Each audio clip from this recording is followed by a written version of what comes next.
तो यहाँ पर तीन स्टार्टिंग के तीन ब्रैकेट्स का जो सम है वो हमारा 6 के बराबर हो गया। ठीक है, अब अगर हम इसके बाद वाला पार्ट को ओपन करते हैं, लेट सपोज मैं सिर्फ एक चीज लिखता हूं। ठीक है, इसके बाद क्या आएगा, ओमेगा का पावर 4 प्लस 1 बाई ओमेगा का पावर 4 ऐसा आएगा ना।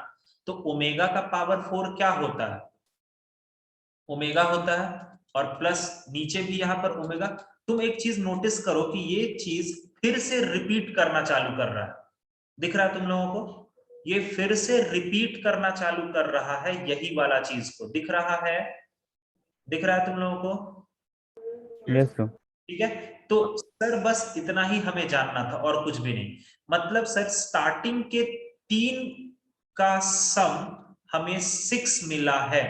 कोई बच्चा बता सकता है कि इस तरह का तीन तीन ट्रिपलेट टोटल कितना बनेगा, 27 तक जाते जाते कितना बनेगा? सर 9। 9। पक्का है? अरे हाँ ना, 9 बनेगा ना यार। तो एक ट्रिपलेट का सम टोटल यहाँ पर 9 ट्रिपलेट है। ठीक है, तो एक ट्रिपलेट कितना के बराबर है? 6 के बराबर। तो 9 ट्रिपलेट कितना के बराबर हो जाएगा? 9 6 54 हो जाएगा इसका आंसर। आया बात समझ में? आ गया क्या, बोलो? Yes sir. पक्का? चलो आगे बढ़ते हैं। Yes sir. नेक्स्ट जो चीज तुम्हें पढ़ना है वो है रोटेशन थ्योरम। तो ध्यान से देखना, मैं कोई तुम्हें प्रूफ वगैरह करके नहीं दिखाऊंगा, हाँ, बट मैं तुम्हें इतना आसानी से उसको तुम्हारे दिमाग में फिट कर दूंगा कि वो तुम्हें गड़बड़ नहीं लगेगा। तो नेक्स्ट जो चीज हमें पढ़ना है वो है रोटेशन थ्योरम। रोटेशन थ्योरम या फिर और भी बोलते हैं कोनीज मेथड। ठीक है, मैं पहले मेन रोटेशन थ्योरम क्या है मैं पहले वो नहीं लिखूंगा। ठीक है, उसके बाद ही मैं तुम्हें वहां पर लेकर के जाऊंगा। ठीक है, पहला केस मैं लेता हूं, केस 1 मैं ले रहा हूं, विथ रेस्पेक्ट टू ओरिजिन। अगर मेरा किसी भी कॉम्प्लेक्स नंबर का रोटेशन ओरिजिन के रेस्पेक्ट में हो रहा है, तब का मैं बात कर रहा हूं। With respect to origin, keeping modulus same.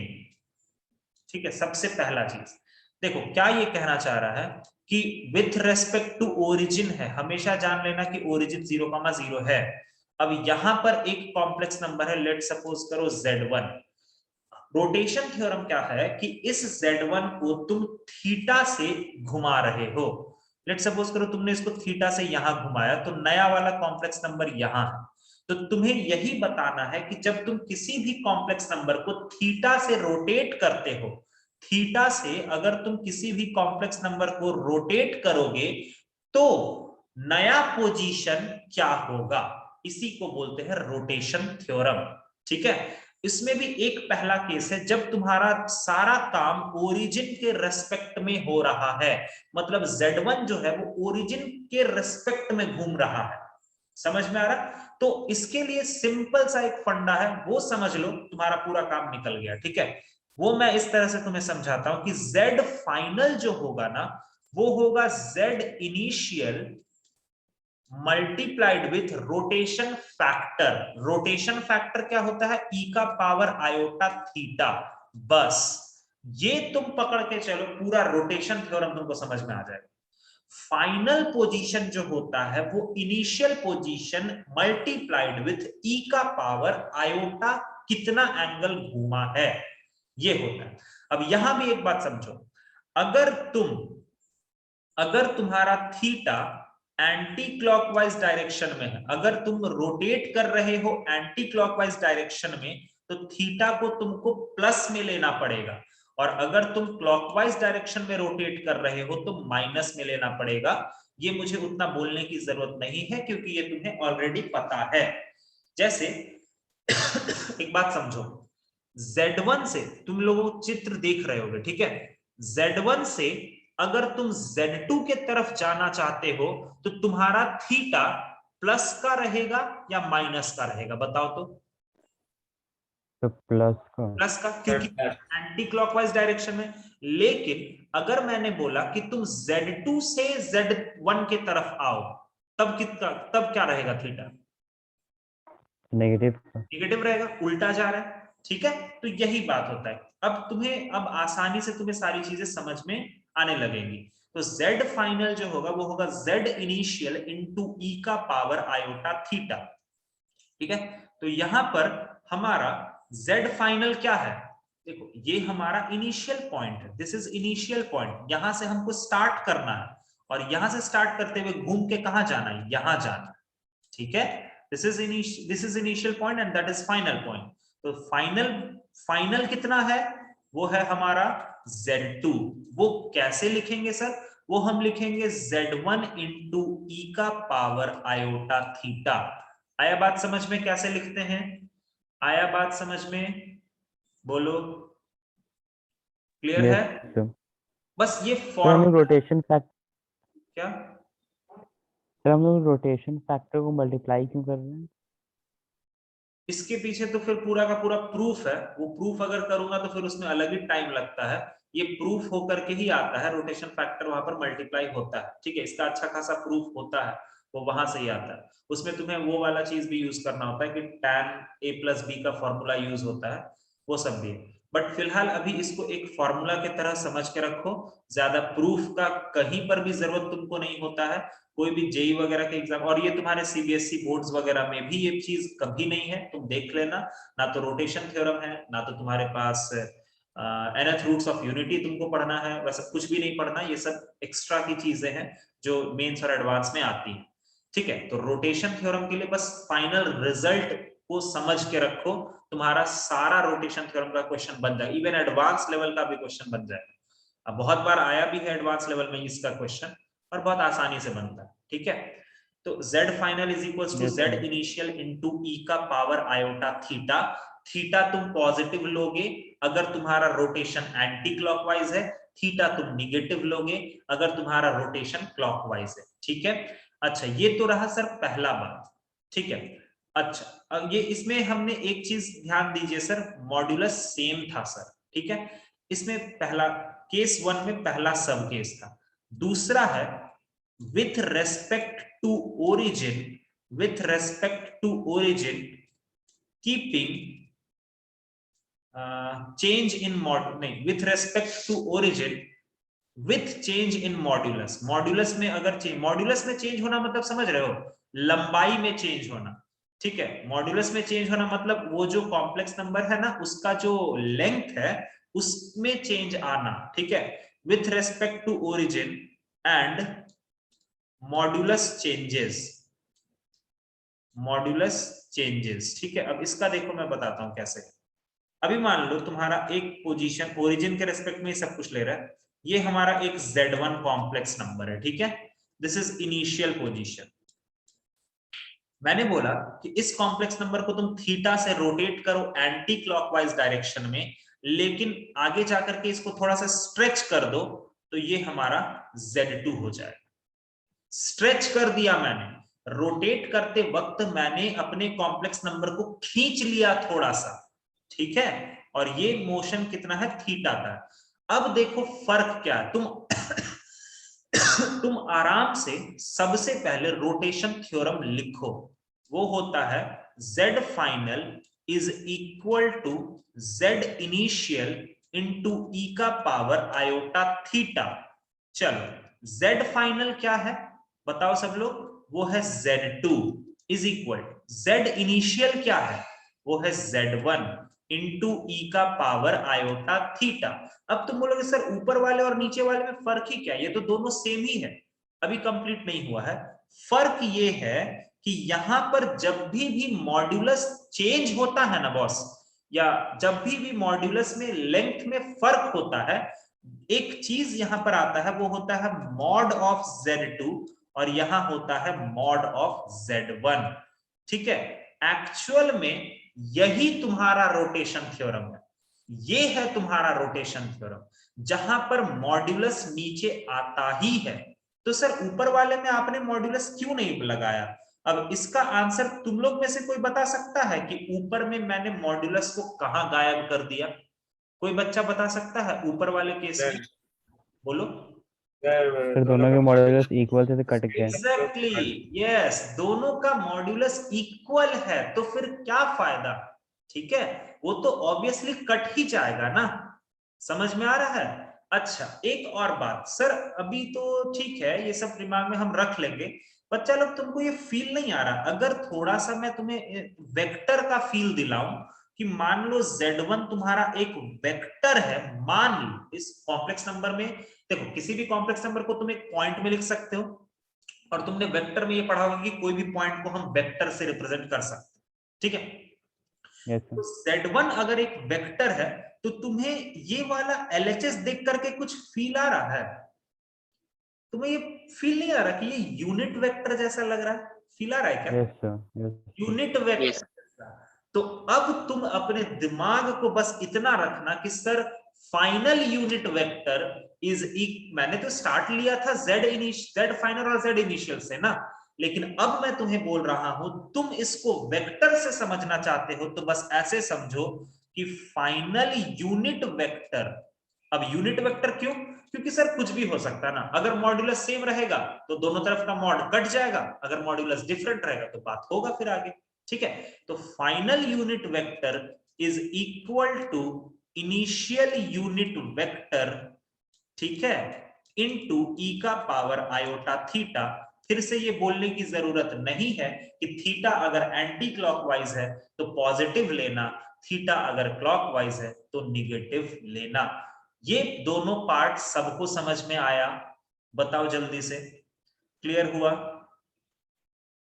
कैसे लिखते हैं ये समझ में आया सबको? कैसे लिखते हैं समझ में आया? बोलो। Yes yes sir. बाकी सब बच्चा बच्ची लोग? Yes sir. ये पहला केस था। Yes sir. ओरिजिन के रेस्पेक्ट में सारी चीजें ले ली हमने, ओरिजिन के रेस्पेक्ट में सारी चीजें ले ली। अच्छा यार, तुमने ने ये भी पढ़ा होगा ना वेक्टर में कि अगर ओरिजिन के रेस्पेक्ट में किसी वेक्टर को लिखना होता है तो हम क्या करते हैं? उस वेक्टर का पॉइंट माइनस ओरिजिन करते हैं कि नहीं करते हैं? बोलो तो। करते हैं ना? यही करते हैं ना बॉस, है ना? Yes sir. अरे, ए बी वेक्टर को कैसे लिखते हो? Position vector of B minus position vector of A लिखते हो ना भाई, ऐसे करते हो ना, है ना भाई? Yes sir. हाँ ठीक है, ओके। अब देखो केस 2, पहला वाला केस एकदम आसान, और उसी केस से हम नीचे भी अपना एक assumption बना लेंगे, आराम से समझ लेंगे। पहला वाला केस था कि हमारा कॉम्प्लेक्स नंबर का जो रोटेशन हो रहा है वो ओरिजिन के रेस्पेक्ट में हो रहा है। अच्छी बात, बहुत अच्छी बात। अब हम लेते हैं, जब हमारा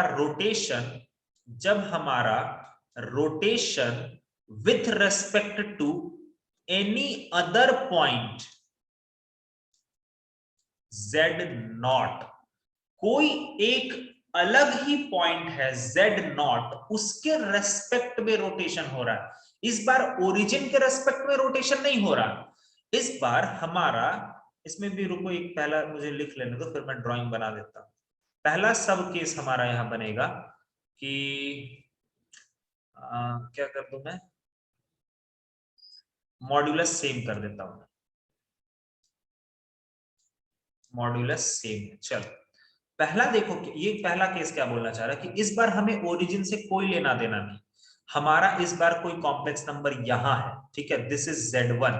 अब ये कॉम्प्लेक्स नंबर को किसी Z0 नाम के कॉम्प्लेक्स नंबर से जोड़ देते हैं और उसी Z0 के रेस्पेक्ट में घुमाएंगे। तो ये Z0 के रेस्पेक्ट में घुमाएंगे तो मान लो हमारा Z2 यहां बनेगा ना, बोलो तो, ऐसा मान लेते हैं, ठीक है? समझ रहे हो बात को? धीरे धीरे बोलो, क्लियर है क्या? सर ये वाला एक बार फिर से बोल सकते हैं? यस सर, रिपीट कीजिए ना। मैंने बोला कि किसी भी Z1 कोई एक कॉम्प्लेक्स नंबर है, उसको किसी कोई भी पॉइंट के रेस्पेक्ट में घुमा रहे हैं अपार्ट फ्रॉम ओरिजिन, ओरिजिन को दिमाग में नहीं रखते हुए कोई भी पूरे प्लेन पे कोई एक पॉइंट है उसके रेस्पेक्ट में घुमा रहे हैं, ठीक है? तो अब हमारा किस तरह से लिखाएगा रोटेशन थ्योरम? तो सबसे पहले ये डिसाइड करो कि इनिशियल पॉइंट क्या है। ये है इनिशियल, ये क्या है, ये है फाइनल। ठीक है, अब चलो, अब अगर तुम्हें रोटेशन थ्योरम लिखना है तो मैंने तुम्हें एक जनरल टेक्निक बताया है। वो मैंने क्या बताया है कि unit vector, sorry, final unit vector is equal to initial unit vector into e का पावर आयोटा थीटा। बताया है मैंने ये चीज। मुझे बताओ कि फाइनल यूनिट वेक्टर, या तुम पहले मुझे बताओ ना कि फाइनल वेक्टर क्या लिखोगे। ये वाला है ना फाइनल पोजीशन, बता सकते हो तो Z2 फाइनल वेक्टर क्या लिखाएगा? Sir Z2 minus Yes. Z0। Yes yes yes, Z2 minus Z0 final vector है। लेकिन अगर मैंने तुमसे यूनिट वेक्टर पूछ दिया तो, अगर मैंने यूनिट वेक्टर पूछा तो उसका मॉड से डिवाइड करते हो तो ना मॉड भाई। से, भाई यस यूनिट वेक्टर यही होता है ना यार, है ना। अच्छा, इनिशियल वेक्टर कितना है? इनिशियल यूनिट वेक्टर सीधा लिखो Z1 minus Z0 by mod of Z1 minus Z0 और e का पावर आयोटा थीटा। एक काम करो, इसको ऊपर में थोड़ा चेंज कर लो, या चलो ठीक है आगे मैं चेंज करा दूंगा, छोड़ो। अब एक बात बताओ यार, अगर मॉड्यूलस सेम है तो ये नीचे वाला पार्ट कटेगा क्या? बोलो तो, कटेगा ना? Yes sir. ठीक है, Yes, sir. तो यहां से हमारा आ गया Z2 minus Z0 is equal to Z1 minus Z0 e का पावर आयोटा थीटा। अगेन, अगर एंटी क्लॉकवाइज डायरेक्शन है तो थीटा को पॉजिटिव लेना, अगर क्लॉकवाइज डायरेक्शन है तो थीटा को निगेटिव लेना। ये पहला केस था जब मॉड्यूलस सेम है। तुम्हें क्वेश्चन कुछ भी दे सकता है। अब तुम बोलोगे सर इसको बैठ के याद करेंगे क्या? कोई जरूरत नहीं है बॉस, याद रखने का कोई जरूरत नहीं है। No need to remember this, बस एक तरीका समझो इसको लिखने का। Unit vector, sorry, final unit vector is equal to initial unit vector into e का पावर आयोटा, वो कितना एंगल घूम रहा है, आसानी से लिख देंगे। ठीक है, चलो इसी में जो लास्ट पार्ट होता है दैट इज, सर अगर इसको हम लोग, मॉड्यूलस, हाँ बोलो। सर यूनिट पार्ट ले रहे हैं मतलब कि 1 होगा वैल्यू। यूनिट पार्ट ले रहे हो? अरे बाबा यूनिट मतलब सर, पार्ट नहीं ले रहे बाबा, उसका वेक्टर लिख रहे हैं, यूनिट वेक्टर लिखना चाह रहे हैं हम। ठीक है, उसका वैल्यू 1 नहीं होगा, किसी भी यूनिट वेक्टर का तो वैल्यू 1 थोड़ी ना होता है। नहीं sir, sir but unit vector के फॉर्म में उसे हम लोग क्यों लिखना चाह रहे हैं? उसको हम लोग इसलिए लिखना चाह रहे हैं क्योंकि उसको जहां से प्रूव होके वो आता है, जहां से वो लंबा चौड़ा प्रूव होके आता है, उसको दिमाग में रखने का तरीका, उसको तुम्हारे दिमाग में एक सही, अगर मैं ये चीज नहीं बोलूंगा तो तुम पूरा 3-4 महीना पार कर दोगे, तुमको ये इजीली वे में समझ में नहीं आएगा। कुछ एक इजी वे होता है जिससे मैं तुम्हें इस चीज को बहुत आसानी से दिमाग में फिट कर सकता हूं, and that is that way कि फाइनल यूनिट वेक्टर, तुम इसको कॉम्प्लेक्स नंबर में ना सोच करके यूनिट वेक्टर में सोचो, क्योंकि जो फॉर्मूला ऊपर में बन रहा है ना, वो लगभग लगभग यूनिट वेक्टर का फॉर्मूला दिख रहा है। तो सर यस इसको सर, दिमाग यस में सर। रखें कैसे? इसको दिमाग में रखने के लिए अपन सीधा यूनिट वेक्टर ही कर लेते ना सर, क्या दिक्कत है? कर लेते यूनिट वेक्टर, जिसमें हमें कन्वीनियंस होगा हम वो काम करेंगे ना। हमें तो बस आंसर लाने से मतलब है ना भाई, प्रूफ वगैरह उतना मैटर नहीं करता है। इसका प्रूफ है यस सर। अच्छा खासा, बहुत लंबा प्रूफ है। ठीक है, जिसमें tan थीटा वगैरह भी यूज होगा, tan of a plus B का जो फॉर्मूला होता है, tan of a minus B का फॉर्मूला, वो भी यूज होता है। बट ये जो मेन रोटेशन थ्योरम है उसको तुम्हारे दिमाग में कैसे फिट करना है वो मुझे पता है, उसको करते हैं इस तरह से। ठीक है, final unit vector equals to initial unit vector into e का पावर आयोटा थीटा।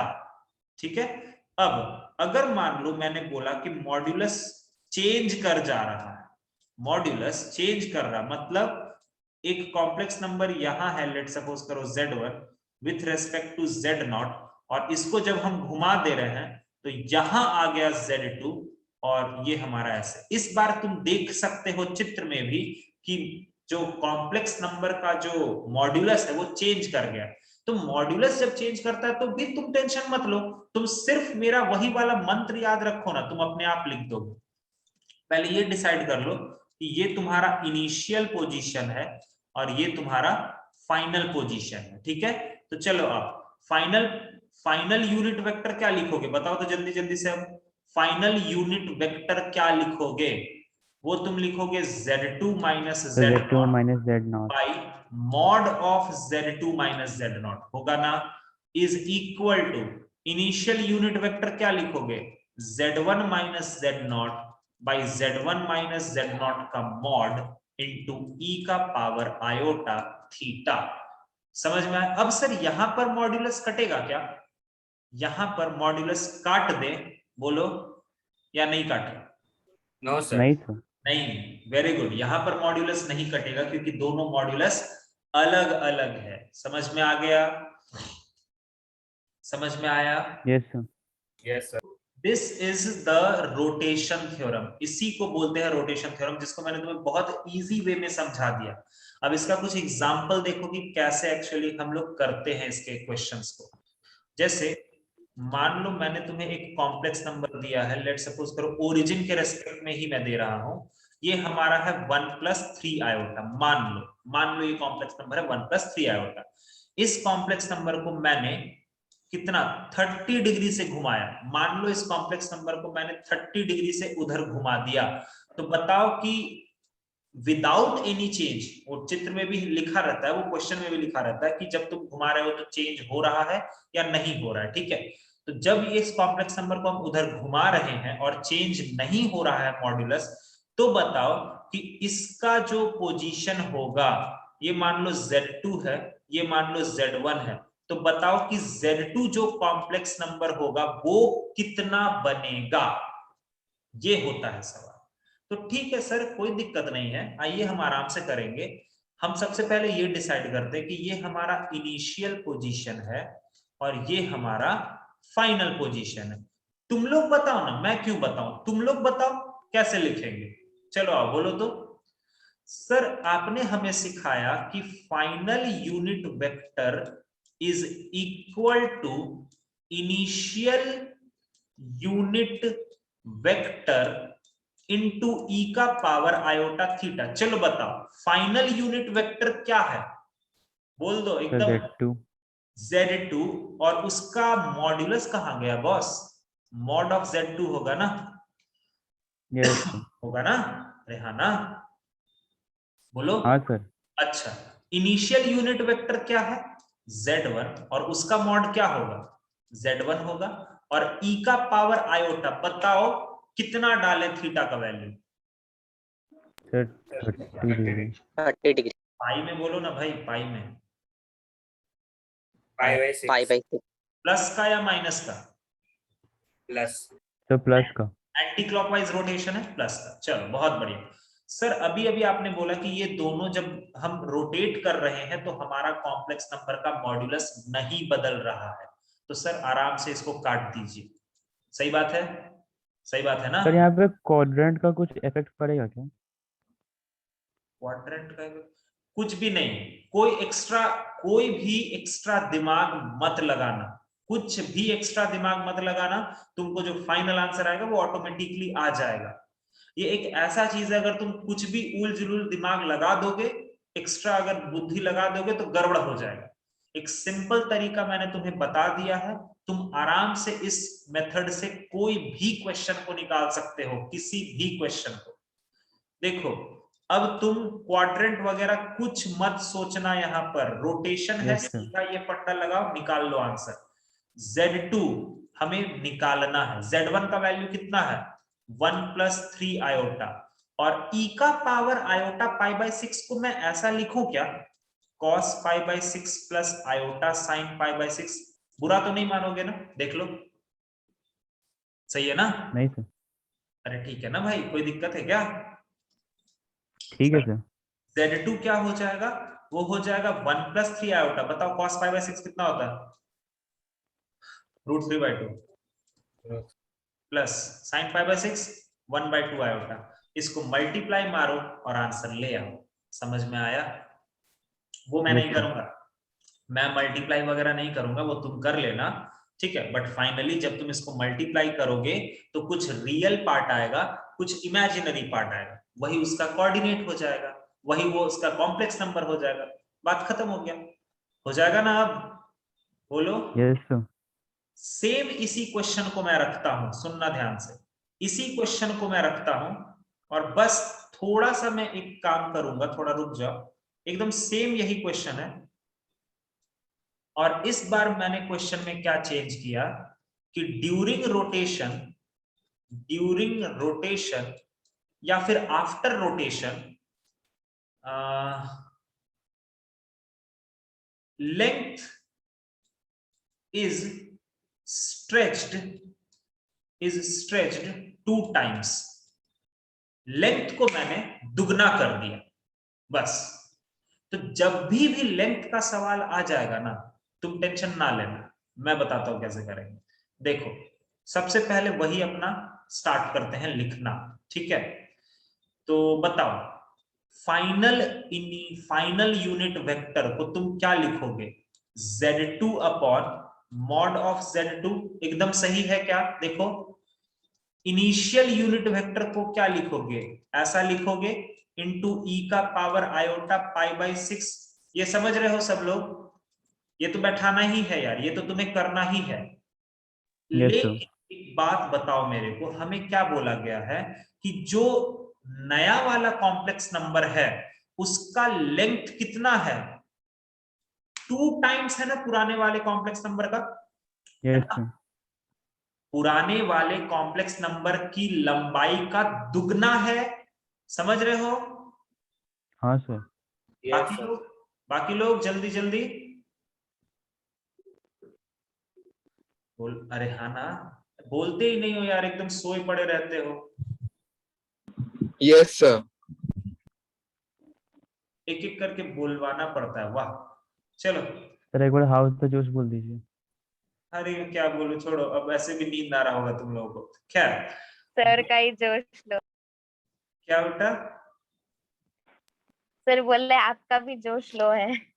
ऐसा कुछ नहीं है, एक्चुअली मैं सुबह से ही क्लास लेता हूँ, रात के 10 बज गए ना, तो इसीलिए। खैर हाँ सर वही रात हो। इधर है कि नए वाले पोजीशन पर जो हमारा कॉम्प्लेक्स नंबर का जो मॉड है, मॉड ही तो लेंथ को डिस्क्राइब करता है ना, वो किसके बराबर है? 2 times of initial complex number का मॉड्यूलस, है कि नहीं? Yes sir. है ना? तो बस इतना क्या टेंशन लेना सर, इस मॉड ऑफ Z2 को क्या लिख सकते हैं? 2 टाइम्स ऑफ मॉड Z1 लिख सकते हैं ना भाई। ये और ये कट गया ना, आ गया ना तुम्हारा आंसर।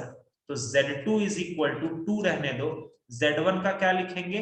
1 + 3 आयोटा इंटू ई का पावर आयोटा पाई बाई 6। आगे का काम क्या करना है वो तुम्हें अच्छे से पता है।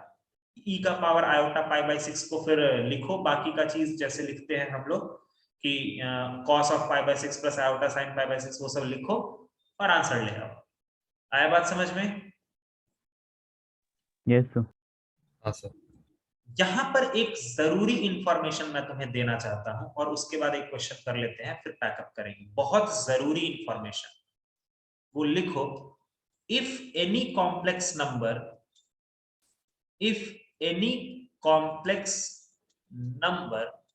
is multiplied by iota, अगर किसी भी कॉम्प्लेक्स नंबर को तुम आयोटा से मल्टीप्लाई करते हो, अगर किसी भी कॉम्प्लेक्स नंबर को तुम आयोटा से मल्टीप्लाई करते हो, then that complex number will rotate by angle pi by 2। ये बहुत इंपॉर्टेंट चीज है। किसी भी कॉम्प्लेक्स नंबर में अगर तुमने आयोटा का मल्टीप्लीकेशन किया तो वो कॉम्प्लेक्स नंबर कितना से घूम जाएगा? 90 डिग्री से घूम जाएगा। इसका सबसे बेहतरीन एग्जांपल मैं तुम्हें दिखाऊं, एकदम इजी एग्जांपल अगर तुम देखना चाहते हो तो देखो 1 एक कॉम्प्लेक्स नंबर होता है ना यार, अगर तुमने 1 में आयोटा को मल्टीप्लाई किया तो क्या मिलेगा? आयोटा मिलेगा। और इनके और ये वाला अगर आयोटा मिल रहा है तो ये जो 1 वाला कॉम्प्लेक्स नंबर है ये कितना घूम गया, 90 डिग्री घूम गया ना। सबसे बेहतरीन एग्जांपल तो यही मिलता है कि किसी भी कॉम्प्लेक्स नंबर को तुम आयोटा से अगर मल्टीप्लाई करते हो तो वो तुमको कितना डिग्री से घुमा देगा, 90 डिग्री से घुमाएगा। समझ में आ रहा है समझ में सबको? Yes sir. और Yes, यहाँ पर इसके बाद एक और चीज लिख लो, एंड वाइसी वर्सा। वाइसी वर्सा मतलब अगर तुमने आयोटा से मल्टीप्लाई किया, देखो अगर z को तुम आयोटा से मल्टीप्लाई कर रहे हो तो रोटेट बाई π/2, प्लस का π/2 से रोटेट करेगा। लेकिन अगर z को तुमने माइनस आयोटा से मल्टीप्लाई किया तो किससे रोटेट करेगा बताओ? माइनस π/2। π/2। ध्यान रखना, अगर आयोटा से मल्टीप्लीकेशन है तो वो प्लस π/2 से रोटेट करेगा, और माइनस आयोटा से मल्टीप्लीकेशन है तो वो माइनस π/2 से रोटेट करेगा। ठीक है, तो इसी पर एक बहुत खूबसूरत सवाल बनता है कि find the area of triangle whose vertices are z, iota z और z प्लस iota z। ये तीन उसके वर्टिसेस को रिप्रेजेंट कर रहे हैं। तो तुम्हें बताना, या साइड्स को रिप्रेजेंट कर रहे हैं, जो भी एक कॉम्प्लेक्स नंबर से तीनों उसके वर्टिसेस रिप्रेजेंट किए गए हैं। तो तुम्हें बताना है कि इस पूरे ट्रायंगल का एरिया क्या होगा। तो ध्यान से देखना, थोड़ा सा मैं यहां पर यूज करूंगा वेक्टर का कॉन्सेप्ट। ठीक है, चलो देखो, ये z को मैं प्लॉट करता हूं कहीं पर, लेट सपोज करो यहां है हमारा z। ठीक है, पहला चीज आयोटा z कहां होगा बताओ तो, आयोटा z कैसे प्लॉट करोगे? अभी मैंने ऊपर सिखाया, अभी मैंने जस्ट सिखाया है, जस्ट अभी बात तो किया। y एक्सिस पे रोटेट में नहीं। कैसे तुम बोल सकते हो y एक्सिस पे? बस मुझे ये बताओ ना कि आयोटा z प्लॉट कैसे करोगे? व्हाट इज 90 डिग्री एग्जैक्टली, यही तो मैं पूछना चाह रहा हूं ना यार। z हमारा कॉम्प्लेक्स नंबर है, अगर उसमें तुमने आयोटा से मल्टीप्लाई किया है तो ये कॉम्प्लेक्स नंबर ओरिजिन को पकड़ करके कितना घूम जाएगा इधर, सॉरी 90 डिग्री। थोड़ा सा एग्जैक्ट रहेगा। ठीक है, ध्यान देना, ये कितना घूम जाएगा? 90 डिग्री से घूमेगा, देखो तो घूमेगा, सही है? Yes sir. ठीक है, अब इसके बाद और सुनो, अगर अच्छा ये जो घूम रहा है ये हमारा कितना बन गया, ये हमारा बन गया आयोटा z। चलो बहुत बढ़िया। अगर मैंने इन दोनों वेक्टर्स को मिला के एक पैरेललोग्राम बनाया तो तुम्हें पता है ना पैरेललोग्राम लॉ, पता है ना पैरेललोग्राम लॉ? देखो तो ये मत सोचना कि ये जो रेड लाइन है ये y एक्सिस पर ही है, ऐसा कुछ नहीं है, वो मैंने बना दिया है तो वो ऐसा लग रहा है। ठीक है, ऐसा कुछ भी नहीं होगा, वो हो भी सकता है और नहीं भी हो सकता। ठीक है, चलो अभी तुम्हें पैरेललोग्राम में तुम लोगों ने ये पढ़ा, देखो एक सेकंड, एक और बात मेरा सुनो, अगर ये वाला z है तो ये डिस्टेंस कितना होगा, मॉड z होगा क्या? देखो तो, सही है? Yes sir. अच्छा, अगर ये वाला आयोटा z है तो ये डिस्टेंस क्या होगा, मॉड ऑफ आयोटा z होगा, सही है? Yes sir. अच्छा, अगर ये z है तो पैरेललोग्राम लॉ के अकॉर्डिंग ये वाला भी तो आयोटा z होगा ना? बोलो बोलो। Yes yes sir. ठीक है ना? ओके, तो अभी एक चीज समझो, ये वाला z था, ये वाला ध्यान से देखना, ये कॉम्प्लेक्स नंबर z है, ये कॉम्प्लेक्स नंबर आयोटा z है, तो यार इसका रिजल्टेंट ये ही तो बनेगा ना। और ये रिजल्टेंट क्या आएगा, z प्लस आयोटा z आएगा। देखो तो वो रिजल्टेंट क्या आएगा, z प्लस आयोटा z आएगा। Yes sir. पैरेललोग्राम लॉ, अगर एक पैरेललोग्राम a वेक्टर से रिप्रेजेंट हो रहा है एक साइड, दूसरा b वेक्टर से, तो जो मेन डायगोनल होता है वो क्या होता है, a plus b vector, a vector plus b vector होता है ना, होता है? Yes sir. तो यहां से ये यहां पर 90 डिग्री बना रहा है ना, तो अगर ये 90 डिग्री बना रहा है तो इसका एरिया कैसे लिखोगे? अगर कभी भी 90 डिग्री वाला ट्रायंगल बन रहा है, देखो ना ये तीन ट्रायंगल्स इसी में तो बन रहे हैं z आयोटा z और z प्लस आयोटा z, यहीं पर तो बन रहा है वो ट्रायंगल। ठीक है, तो एरिया कितना होता है, half into base into height. चलो बताओ, हाफ इंटू बेस कितना है, बेस है मॉड ऑफ z, हाइट कितना है मॉड ऑफ आयोटा z, तो ये हो जाएगा half into mod z into mod of iota into mod of z, mod को ब्रेक कर दिया हमने, तो यहां से हो गया half into mod of z square. अच्छा, आयोटा का मॉड्यूलस कितना होता है, 1, तो उसको लिखो या ना लिखो कोई फर्क तो पड़ता ही नहीं है, चलो फिर भी लिख देते हैं। तो फाइनली तुम्हें यहां से ये बहुत ही इंपॉर्टेंट चीज है, अगर ये फॉर्मूला तुम याद रख पाते हो तो बहुत अच्छी बात है। अगर तुम कॉन्सेप्ट समझ रहे हो कि सर ये तीनों तो एक राइट एंगल ट्रायंगल बनाता है, राइट एंगल ट्रायंगल यही बन रहा है सर z और आयोटा z के कारण, मतलब बेस एक को पकड़ लीजिए, हाइट एक को पकड़ लीजिए और एरिया ऑफ ट्रायंगल आप दे दीजिए हाफ इंटू मॉड z का स्क्वायर, ये होगा तुम्हारा आंसर। समझ में आया सबको, बोलो यस सर। क्लियर हुआ? Yes, sir. Yes sir. तो अभी फिलहाल इतना ही रहने दो, अगले क्लास में हम रोटेशन थ्योरम का और भी कुछ क्वेश्चंस करा देंगे पहले वाले फेज में, और दूसरे जो सेशन होगा उसमें मैं थोड़ा सा ज्योमेट्रिकल कॉन्सेप्ट्स भी बता दूंगा।